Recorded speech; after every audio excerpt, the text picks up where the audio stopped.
Oh, you didn't record yet? Okay, I thought you were recording. Okay, so let's start. We're on the bottom line on pay base on the base. So we just need to rechazer just to where we're holding. So we have a machlokes between Rabbi Yosef and Rabbi Nachman. We're going on. We're going on the sugya. Somebody got to mute it. Yeah, we're going in the sugya that there's when you buy three trees, you get the land in between the trees.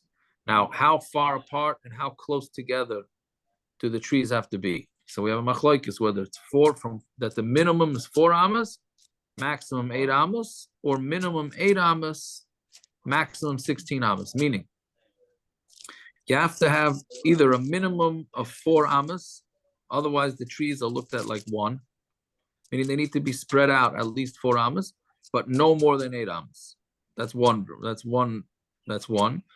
And that's Rav Yosef. And Rav Nachman holds that it's minimum 8 amas, maximum 16 amas.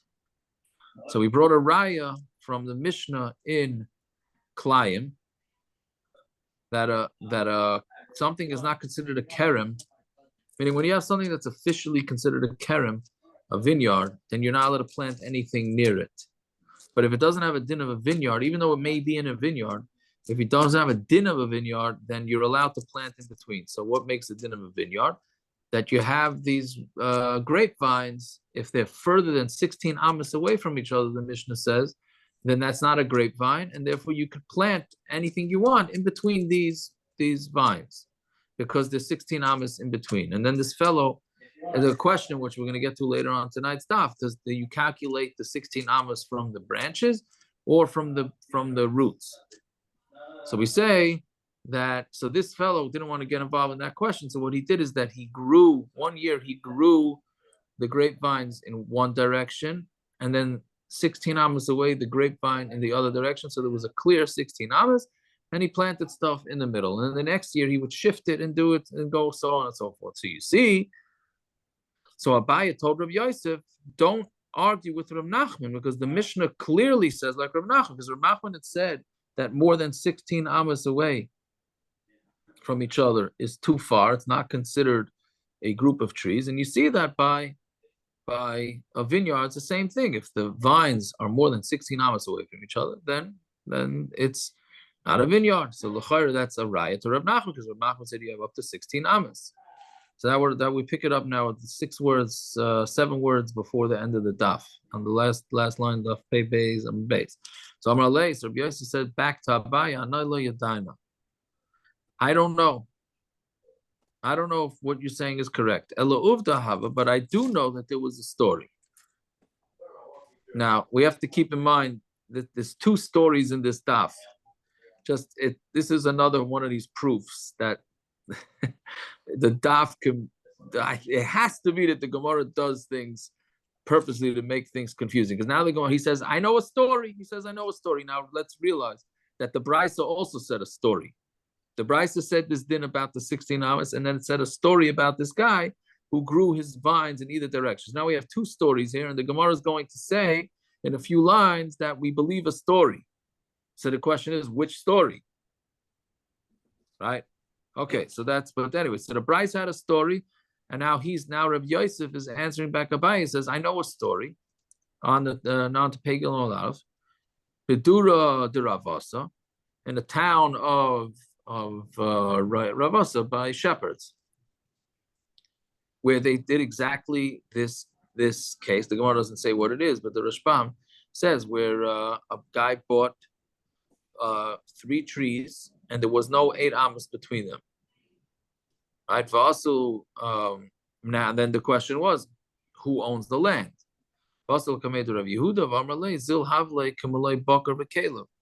Give the land in between the trees to the buyer, but how much land should you give? The amount that it takes for a bakar, and it's for what do you call it?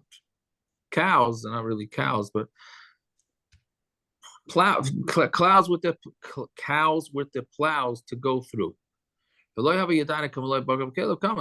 he said the psak was that I have to give the guy that bought the trees the amount of space for the cows to go through with the plows. But how much is that? He said I didn't know what it was. Kivan Kamahavi, the Bach sticks in. Kivan the Shmaitz lahad Tanam. Since I learned the Mishnah that says Layita Adam Ilan Samach L'Sadach Avera, a person should not plant a tree next to his friend's field, unless he keeps it more than 4 amas away. The Tanya Allah Dalar Amas when we said, what are these Dalar Amas for? Where do you get to the Dalar Amas? The Dalar Amas is that's how much it takes. That's how much space it takes in order to do an avodah in a vineyard. Amina. So I said to myself, Shma Amina, Kimalai Baka V'Kelo Dalar Amas. I put 2 and 2 together because you need, in order to work a vineyard, you need some animals with plows. And he said that you need to keep your trees more than 4 amas away from your neighbors, from the neighbor's fence. So must be that 4 amas is for the amount of room that it would take to plow over there. So must be that that's what Rabbi Yehuda was saying, that that's the amount of space needed, and that's how much you give to it. So you see, what do you see from this? That 8 amas was the measurement. So Rav Yosef is saying that yes, you have a Mishnah in Klayim that seems to go like Rav Nachman, that the measurement is 16 amas, but I have a story Rav Yehuda who says 8 amas. So then the Gemara asks, Rav Yosef Miloi Tanan. So what are you saying? That Rav Yosef, we don't have a Mishnah like Rav Yosef? Meaning again, Abaye came to him and said, we have a Mishnah, not like you. And he came back and said, well, I have a story from Rav Yehuda. Now they were saying, well, do we not have a Mishnah? We do have a Mishnah. Ramei Rav Shimon Oimrim, because in that Mishnah in Klayim, there are Tanoim who disagree. Ramei Rav Shimon Oimrim, Hanoite es karma, Shmoina Amos al Shmoina. If somebody plants his vineyard 8 amas by 8 amas, which we said yesterday, doesn't mean 8 by 8. It means that there's between each row of vines, there's 8 amas. You're allowed to plant over there. Right, so you see that there's a Beferish Mishnah, 2 Tanoim, Ramei Reb Shimon, who hold 8 amas. Right?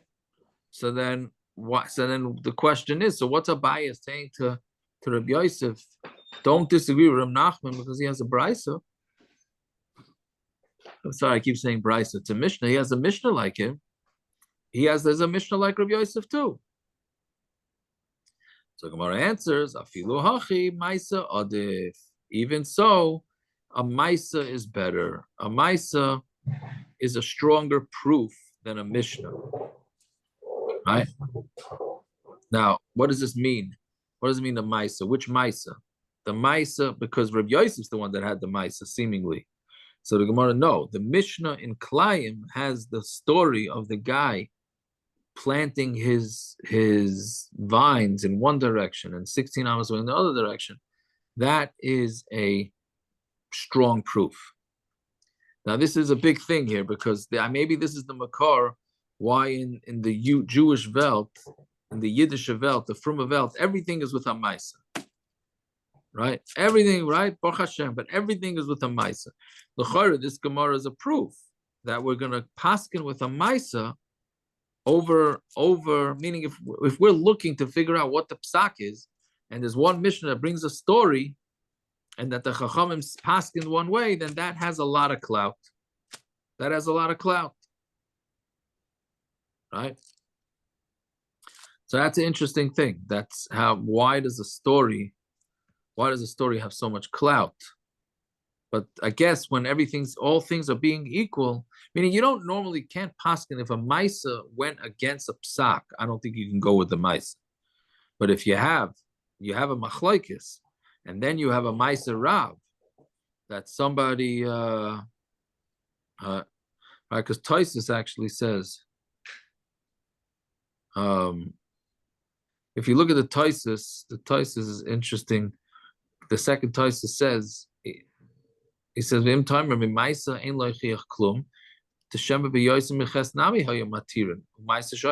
Meaning, what was the story?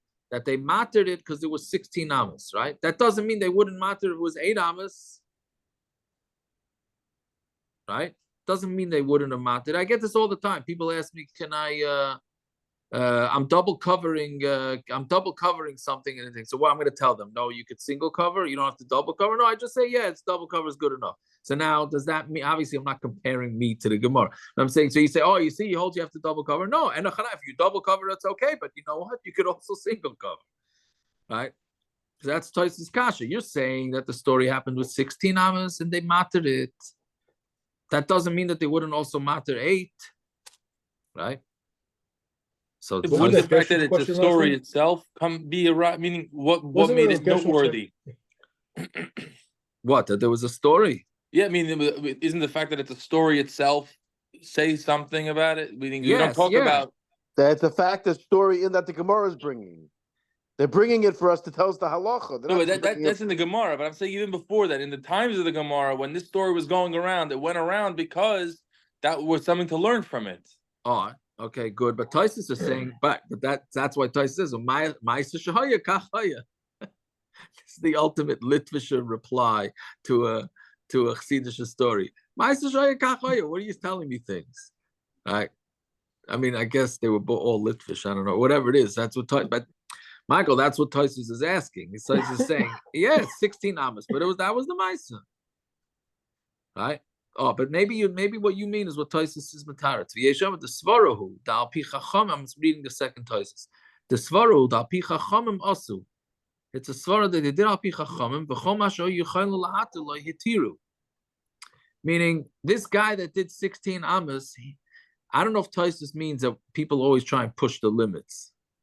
But that's what maybe it sounds like, right? I have, Shem Mitzvah B'Halacha. Yeah, sure.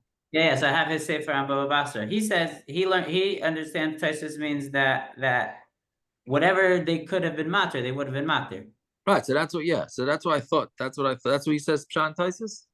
Yeah. Meaning like he brings Chuvas Yav. It's that you look in that. A lot of chuvas farm, they're not, a lot of times they're looking for as many possible ways to be makel on people, not to give chumras. So right. So Taisus is saying, the way I'm understanding Taisus is saying that the Suvarahu Dal Pi Chachamim also. This guy was running his vineyards lefi the Chachamim. Right? And Memela, they would be as makel as they can for him. So they told him 16 amas. So Mamela, they would have, if it, how does it go? They would have, that they allowed 16 amas, you can't say that maybe they also would have allowed, I mean, obviously they would have allowed 8 amas too, right? But maybe he's saying the story out with 16 amas. No, it's specific that they stretched it for as makel as they could be. Yeah. Okay, but anyways, so that's again. But the Maisa we're talking about is not the Maisa of Rav Yosef. That's the Maisa we're talking about is the Maisa in the Mishnah. Fine. Okay, back in the Gemara. So Mishnah Rav Yosef. It brings a Breaker Yosef from a Chuvas Rimigash that if you could paskin more from Chuvas farm. Does he say where that Rimigash is? Yeah, it's a Breaker Yosef in Choshen Mishpah Siman Ches from Chuvas Rimigash Siman Kufya Dalet. I got to look up that Rimigash. Yes, that Rimigash, a major thing. What is he quoted as saying? He says that somebody who sees chuvas of go'anim and you're passing him through the chuvas is more meshubach from those who you try to pass them from the Gemara, because a lot of times you try to make bedam something from the Gemara, but if you see somebody, there was actually a maisa that happened and there's a chuva on it, then that's more meshubach. He says here is mukubal that the Noidi Yehuda said there's more siyata d'shmaya for halacha lemaisa. Then there is something. Who are you quoting now? The Sherman Tan of halacha. I'll text you a picture. Yeah, please do, because the Rimigash, I wanted to look it up, but I didn't know where it was. Yeah. Okay, very good. Thank you. Okay, so Bishlam of Rabbi Yosef. So it's good according to Rabbi Yosef. Back in the Gemara, yeah, about 10 lines down. Berach. Welcome, Naftali Landau.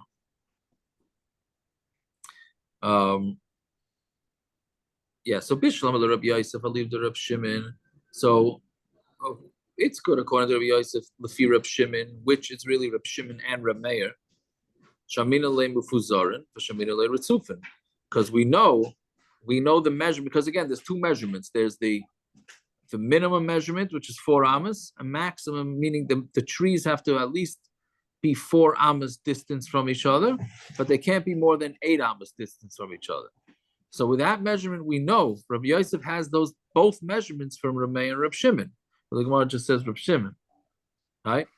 Because we have the two, he brings 2 measurements. The Shamina le Ritzufim, and we also know the ones that are close together, which is 4 amas.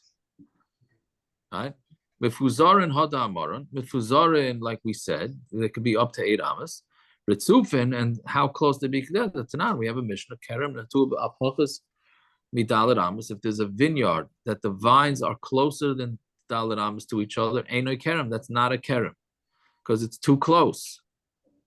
What is it? It's considered a forest, and then would be mutter to plant Klayim there. Meaning, we know that if something is a vineyard, you can't plant anything else in there because it's Klaya Kerem. But if it doesn't have the status of a vineyard, then you are allowed to plant things there. So if they're too close together, it's not a vineyard. Things are not going to grow properly. So it's considered a forest. So then it's mutter deklayim. Right? Divrei Reb Shimon. Kerem. It is considered a vineyard. Why? Oh, everything's planted too close together. And we look at the middle ones as if they don't exist, meaning because they're going to be cut. Nobody's going to leave the vines that close to each other, according to the Chachamim, because it's going to take away the nutrients. So what do? They're going to cut it out. So since it's going to be cut out, so we look at it as if it's cut out now, and Mamela, it's considered a kerem. Whatever it is, you see that the minimum amount for trees to be close to each other is 4 amas. So now, according to Rabbi Yosef Shita, we have a source that the trees can't be closer than 4 amas, and we have a source that they can't be further away than 8 amas. El Rav Nachman, I'll leave it to Rabbanon, but according to Rav Nachman, going in the sheet of the Rabbanon, if Uzaran Shamino, that we heard 16 amas from the story in the Mishnah. Ritzufin Mishamino, but we don't have any source that the trees can't be closer than 8 amas. So we want to answer Svarahu. It's a svara. Midl Reb Shimon palga, l'Rabbanan nami palga. If Reb Shimon holds that the furthest the trees could be is 8 amas, and he says that the closest the trees could be is 4 amas, so then must be that Reb Nachman's the same ratio. And this that we know that Reb Nachman says that the furthest apart they could be is 16 amas. So must be that he holds that the closest they could be is 8 amas. Fine. So Amar Rava, Hilchasa, now very interesting. This is like, the mezuzah we put sideways. Not for you, Michael, but for the Ashkenazim. We put the mezuzah sideways because one is straight. The one sheet that holds it to be straight up, and the other sheet that holds it to be flat. So here too, again, the machlokes that we have here is that the closest the trees could be is 4 amas away, and the furthest is 8 amas. And the other shitas, the closest they could be is 8 amas, and the furthest 16. So what do? We take one of each.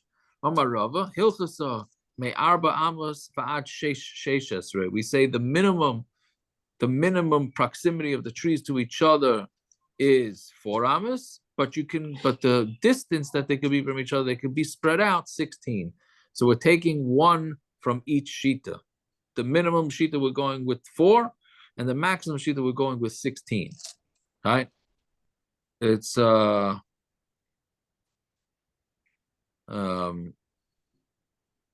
So then the Rashbam explains exactly why the Gemara is doing that. But Tanya Kavasei the Rava, we have a brisa that backs up Rava, that's the way he passed. Kamiyem Mikuravan.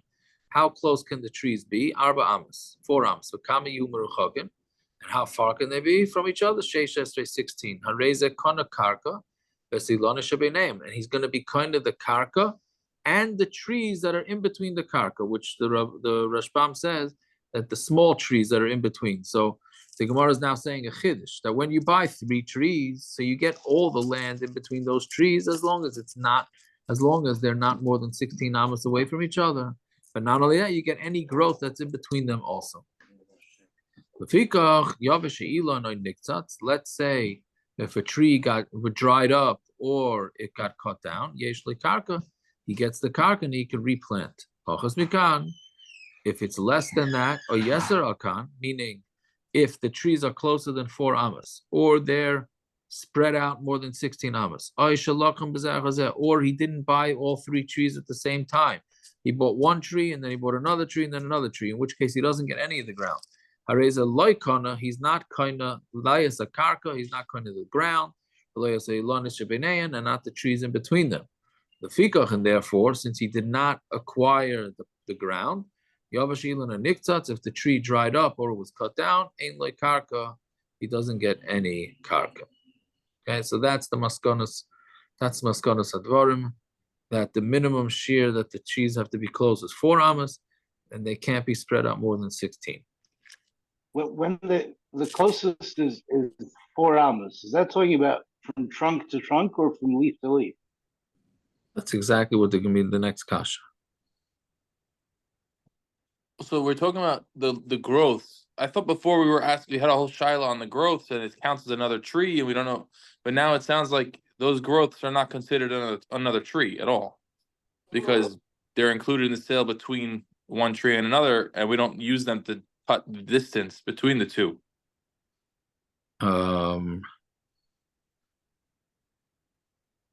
What do you mean, the extra growth? Yeah, these small trees that are growing. I thought that the previous sugi we spoke about them, and we had a whole shaila. The soil covers them up. We don't know where they grow from, and if it's another tree or not another tree. We're looking at them like trees. Now you just said, maybe I'm wrong, but I thought you said that if there's between the 2 trees there are more growths, those are acquired also. But if you own the land, then yes. Right, but let's say it's, meaning the hypothetical of the Gemara doesn't really make sense, because between the 2 trees, it's, let's say, 4 amos, and there's a growth in between the 4 amos, then that should count as another tree that cuts the distance. No, or am I confusing the two? No, meaning if you own the land because the trees are in the right proximity, then you get everything in between. If you don't, if you don't own the land, then you don't get the trees in between. I don't know if that answers what you're saying. Or no, I thought maybe those new growths in between would cut the distance between tree to tree, but it doesn't matter. You're choosing one tree, a second tree, and then anything in between those 2 is acquired. Yeah, doesn't matter. Okay. Yeah. All right. Very good. Okay, so now the Gemara asks a whole bunch of shilas about this. So by Rav Yirmiyah, Kishu Maidid, the first one is exactly what I think what Gershon was asking. When you measure, we have to measure in between the trees, right? So when you measure, mimakam katzar hu maidid, do you measure from the small part of the tree, right? Meaning by the branches, or mimakam rachav hu maidid, or do you measure from the wide part, like by the trunk? Meaning a tree gets thinner as you go up, right? So are you measuring from the base of the tree, which is wider, right? Or do you go from the thinner part, which is higher up, right? And it could be negaya to the minimum measurement and the maximum measurement. Again, asking the question. What? We had your Birmia and Daf Chav Gimel, 1 foot in, 1 foot out. So right, Rav Yirmiyah, it's Rav Yirmiyah, right? Very good. Very good. Yeah. The small part to the top part. Yeah. Well, he was right. The technicals. Yeah, very good. So I thought you were going to say something else. I was waiting for Gershon. Amalei Rav Givia, Ravashi. We're talking about Givia from the height, that the height gets thinner, and then Rav Givia is answering. Right? Another one of those, I think, maybe. Anyway, so Amalei Rav Givia makes seal Ravashi, Tashema Detran. When you're doing murkav, when you're grafting a grapevine, so we know you have to have a certain amount of room, like we've been talking about by a grapevine. So where do you go from? When you're putting it, what they did is they would take one vine, and I don't know exactly how this worked, but they would sort of cut it open and stick it in. So where do you start measuring from? From where it was wider or from where it was thinner? Right? So so you see that you go with the wide part.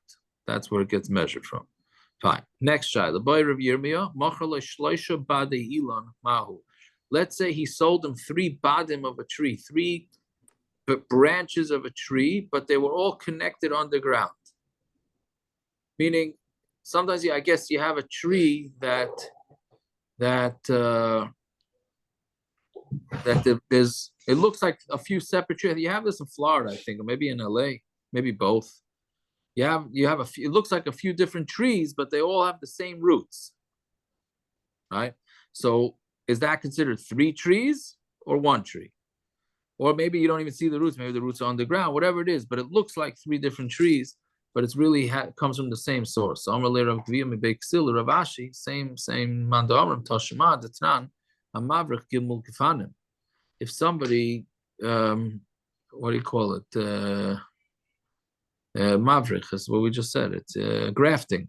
3 gefanim, but here the grafting is not like that. What they used to do is they would just take a tree, bend it over, stick it into the ground, and hope that that tree would start growing by itself. Right? And then it would look like 3 separate trees. So basically it looks like a tunnel. You'd have a tree, then it would bend into the ground, and then it would go underground for a few feet, then pop up, and then they would bend it down and then go underground again for a few feet and then pop up. So it looks like 3 separate vines. So a mavrik gimel kfan of the crayon nirin, and the ikar is you could see it, right? Rabbi Elazar, Rabbi Tzadok Omer, im yesh b'nei medal ramas v'hashmoina, if in between where these things come out of the ground is between 4 amas and 8 amas mitzdarfin, then we are mitzdarf them, and it's considered a kerem, it's considered a vineyard. Vim lav, but if there's more or less in between, then a mitzdarfin, they don't combine. Right? So what do you see? That each one, even though they be'etzem come from the same source, we look at them that they're all different. Fine. Third shaila, boyer of papa, let's say he sold him 2 trees in his field, and 1 on the boundary. We know we've had this quite a few times that they had their lands were squares. So in order to separate one person's land from another, they had it was a little bit raised, sort of like a picture frame around the land, a little bit raised. So let's say he sold them 2 trees in the regular land and 1 on the boundary. Mao, what's the din? Shnayim b'seich shalai, or another shayla, 2 in his field, and 1 in his chaver's field. Meaning he sold them two trees in his own field, and then he went and bought another tree from the neighbor. Now all those 3 trees were in the same proximity, so therefore the question is: do we say that he owns the land? Or do we say no? It was bought from 2 different people, so he doesn't get the land. So my what's the din? Teku. So we say it's teku. On Talmud Beis, by Rav Ashi, shaila number 4. Bar ma'u shetafsik. So let's say you have these 3 trees. He buys the 3 trees, so he gets the land in between. But there's a bar there. So now does a bar act as a mechitza, and therefore he doesn't get the land. Right? What about if it's not a bar, but it's a little stream? Is it mafsik? Let's say it's a public, meaning it goes on either side of the street. Let's say there's a lot of palm trees together that are mafsik there. Mahu, so what's the din? Teku, also teku. Fine. Then Bamine Hillel me Rebbe. So here's where you get into a little bit of history. That's what we're saying has to do with the Mishnayos. Hillel, which Hillel is asking from Rebbe? So if you look at Rabbeinu Gershom, he says this is not Hillel Azaken, because he was not around in Rebbe's days. Rebbe was in the Churban Rishon. This is the way Rabbeinu Gershom says it. The Hillel Azaken in Churban Hasheni. right? So I don't know what he means by that, because wasn't it the other way around?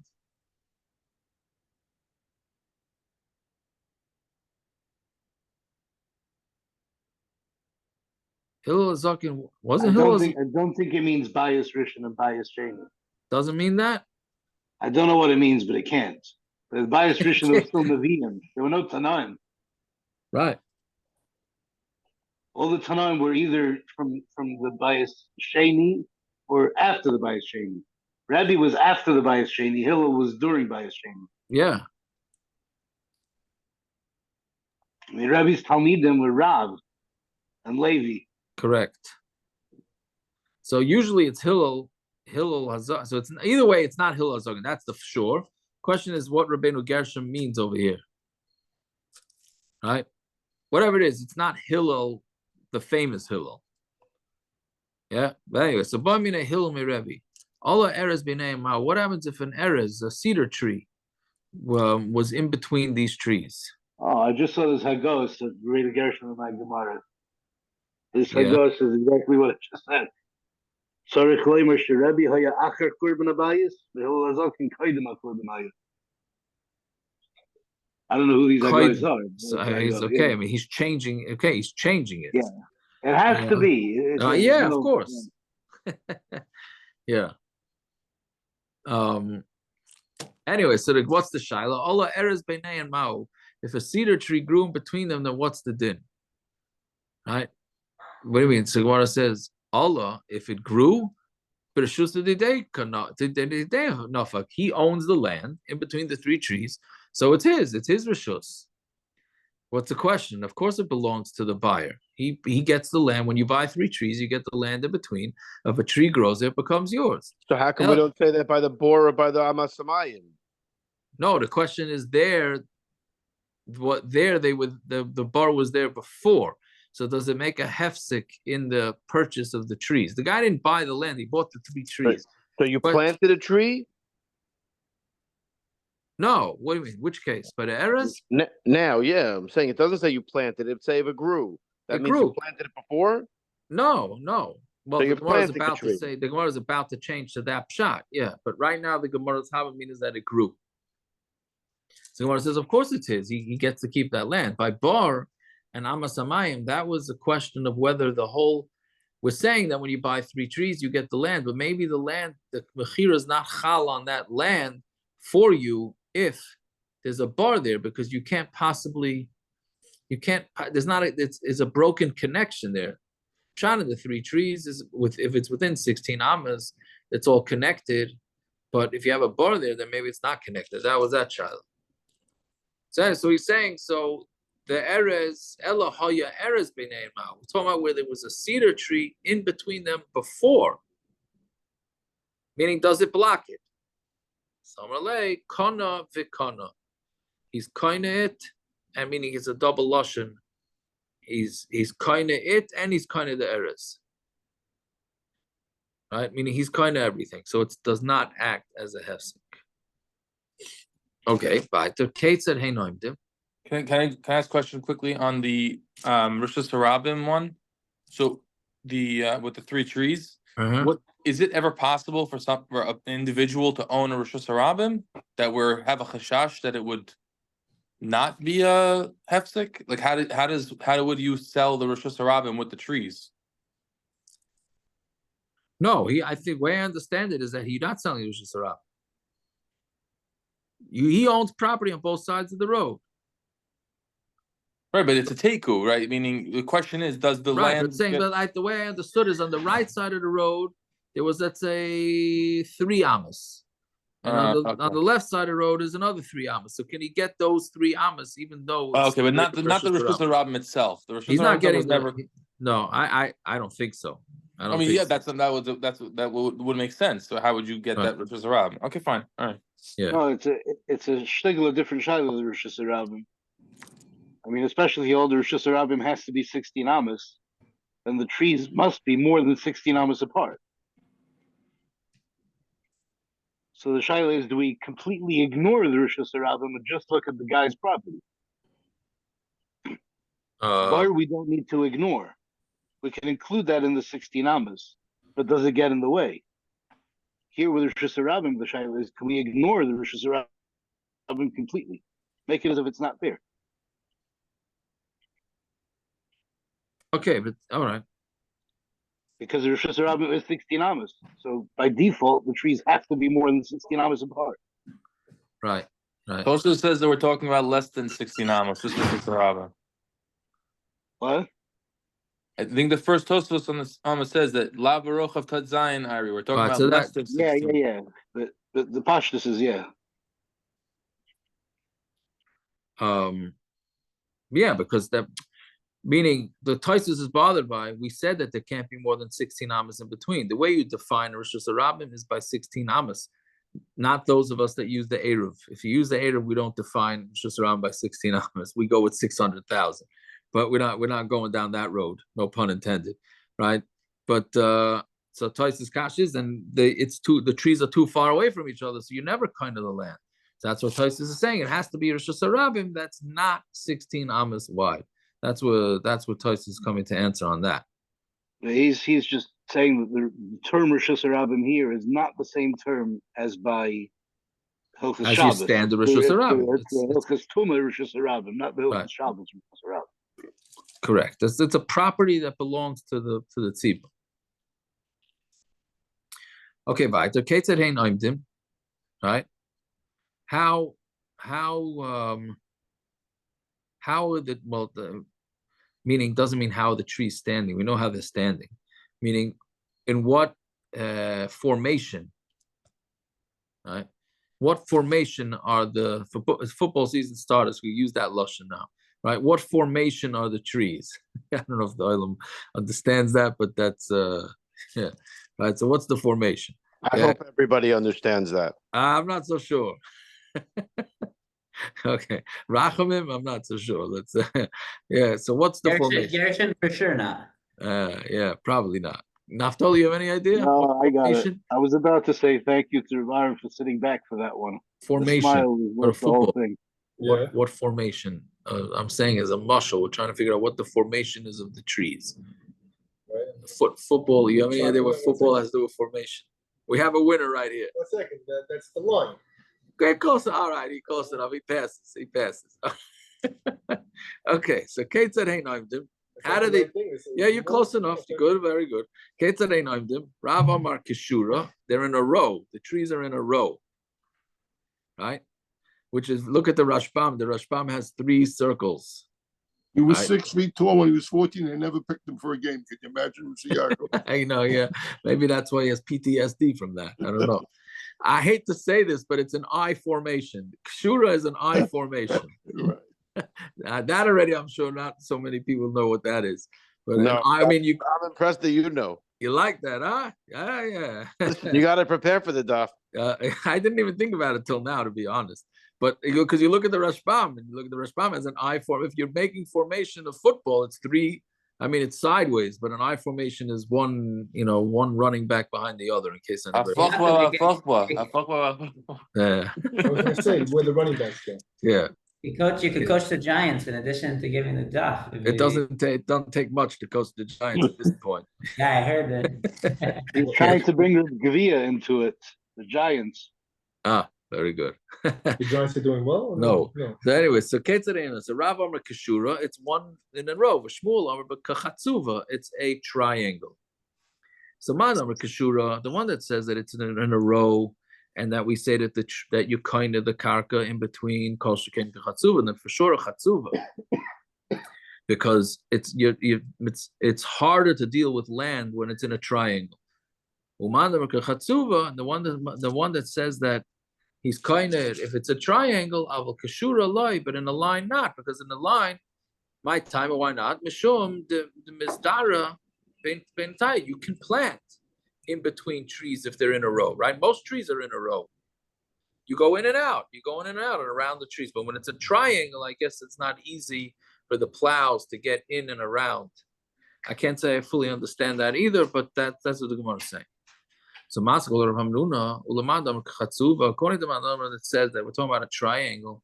My timer, And what's the reason? Because you can't plant in between them, because you can't really plow in a triangle. Let's say he sold 3 higi is thorn bushes. Rumaisa means tall. Right? And so if he did 3 thorn bushes that are tall, there you can't plant in between them, right? Because thorns are not fun to walk around, so you have to stay far away. Does that mean that he's going to get the karka in between them too, because you can't walk there? Right? Meaning, according to Madam, it says that it's a triangle. The reason why you kind of the karka is because you can't walk there. So does that mean when a guy buys 3 big thorn bushes, he's also that he's going to give karka? So more answers. Amalei, he said back to him, Hanach loy chashivi, Hanach chashivi. He says that's not the reason. The reason is not just for planting, right? These are chashuv and these are not chashuv. Meaning it's not just a din in planting. It also has to be a din in chashuv trees. So thorn bushes are not chashuv trees. So since they're not chashuv trees, therefore nobody is going to, you're not going to be kind of the karka in between them. Right? Okay. Zok the Mishnah. Hamoicher roish behema gasa. If somebody sells the head of a behema gasa, so then a behema gasa is like cows and oxen, and those type. Behema daka is sheep and goats, right? The thin ones. So if somebody sells the head of a behema gasa, like macharas or raglaim, you don't get the legs of the animal with it, because it's a substantial. Machas raglaim, if you sold the legs, like machas roish, you didn't sell the head.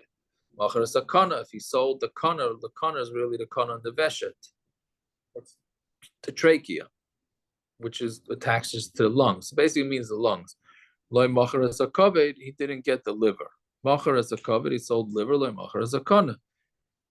So that's all by basically a gasa. What you you bought is what you get. You don't get anything else included. All right. Why is the Mishnah giving examples of things that don't connect? The brisket is closer to the roish than the regulars. What about the brisket? Someone sells the roish, does he get the brisket? I don't know. I know. I think maybe though. I don't know. The chazer v'shaik is closer to the right. roish. You want to be medayik? You want to be? I don't know. I mean, what? I don't even know what the Mishnah is trying to say. Why would someone think if I sell you the top of something, oh, maybe I get the bottom also? Yeah, listen, something like you know what? It's chicken legs. Yeah, right. Sometimes they throw in the chicken legs, don't they? In the old days, no. You should throw in the bone marrow. That's the most exciting. That was the bone marrow. You used to get bone. marich. Now it's $9.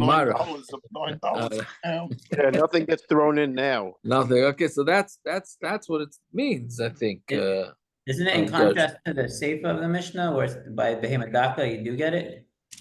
Yeah, but I guess again, with all these Mishnayos, all these descriptions, everything is going to be tully and what's the normal business practice in that particular time in that particular place. So it's bringing down certain examples. Okay. The article brings down from Rabbeinu Gershom that it's an issue of significance. That he said that the lungs of a small animal are significant, but the liver is not, and therefore the liver is usually included along with the lungs, but not vice versa. Very good. Okay, so that's what it's right. So that's what it's saying. Basically, what's included when you do these things, right? With the regular. Like the liver, what the chicken, the stomach, what do you call it when right? Some of the chickens used to have the livers stuffed inside. Okay, al bedaka. Right, it's like a davar chashuv, you know. Yeah. I mean, nowadays we don't really have it so much. They do it. They do it in turkey still. When you get a turkey inside, they wrap up. Usually, all the interesting stuff is wrapped up in a little paper. Or they give you a little bonus. Yeah. I hear. Yeah, it says the legs of a small animal were relatively insignificant, and it was therefore customary to include them along with the head. I hear. Okay, so very good. So It's that's like so you that's buy what it is. pizza, they throw in the ketchup. So it used to be they threw in the legs. Yeah, yeah. Nowadays, In Morocco, people, they still eat these things. No, that's a good example, Taka. When you go to a restaurant, can you expect to get ketchup, or they could charge you more? We started out with ketchup packets and we end off with ketchup. Right, good. Yeah, so that's what it is. That's a good example, right? What are you? So What can you- basically, without the DACA part, the ratio doesn't mean anything without the bedaka. maybe It's only because by the bedaka you would, therefore you have to say by the gasses you don't. right. I hear that. Really, Okay, you know. could be. Yeah, but bedaka, but by a small animal, macharas arosh, macharas araglaim, you do sell the feet, like Michael was saying that, because it's nothing. Macharas araglaim, but the feet, like macharas arosh, because the feet is nothing. You bought the feet, you're not getting the head. The head is much more expensive. Macharas akana, macharas akaved, you sell the lungs, you sell the liver. Macharas akaved, like macharas akana. Okay, so that's what's included with an animal. Now we go back to Bav Mitzia shtickle here. Arba midas b'meichrin, right? There's 4 midas by sales, meaning when you could abolish, not abolish, what's the right word? Abolish? Maybe. Abolish, whatever. Get rid of a sale. Machalei chitin yafos, if the guy sold him nice wheat, or was supposed to be nice wheat, v'nimtzu rois, and the wheat was bad. Then the buyer can say, hey, you sold me, it's a mekach tois. Royce v'nimtzu yafos. Let's say he was supposed to buy bad ones, and he found it to be good ones. So moicher yachal lachsavay. The moicher can be chayzer, right? But it doesn't mean right. The buyer still has to buy it. He can't knock it out, right? That's what Rishpam says. He can't knock out the sale. He just can Change the product. yeah, or whatever, fix it or adjust it.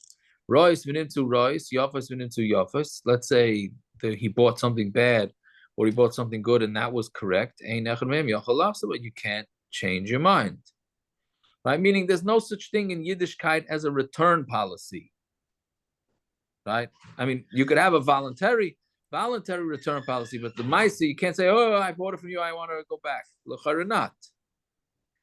Then shechmamtis v'nimtzis What levana. just changed? We said you could go back. Now we said you can't No, go back. because it was bad and it was bad. It was good and it was good. The description was correct. Oh, okay. Naftali, if you I'm get sorry, the wrong give me a second. thing, if you get the wrong product, then it's Right. the wrong product, not Okay. a sale. If he sold him what he said he's going to sell him, then he can't complain. Okay. Shechamtis v'nimtzis levana. Let's say he said I'm selling red wheat, which we'll see in the Gemara, a whole description of red. V'nimtzis levana, and it was white wheat. Levana v'nimtzis shechmamtis. Eitzim shel zayis v'nimtzis shel shikma. If it's olive tree wood and it ends up being sycamore wood, shel shikma v'nimtzis shel zayis. Yain v'nimtzis chaymet. Wine and its vinegar. Chaymet v'nimtzis yain. Shneim yichaylim lachsaben. They can both back out because these things are all considered different products. So Mamela, both sides can say, I didn't mean to sell it, and the other side can say, I didn't mean to buy it. Right? So that's how you get 4. The first one is the buyer can back out. Second case is the seller can back out. And the last case is both of them could back out because the description was incorrect. Okay, we'll stop there. But if they don't do anything, the sale is valid. Yes. Then the question is, how much time do they have to back out? That's already, those are Gemaras in Bava Metzia, which just means I have no recollection. Yeah. On that note, Catch it again in 7 years. Bez Hashem. Yeah.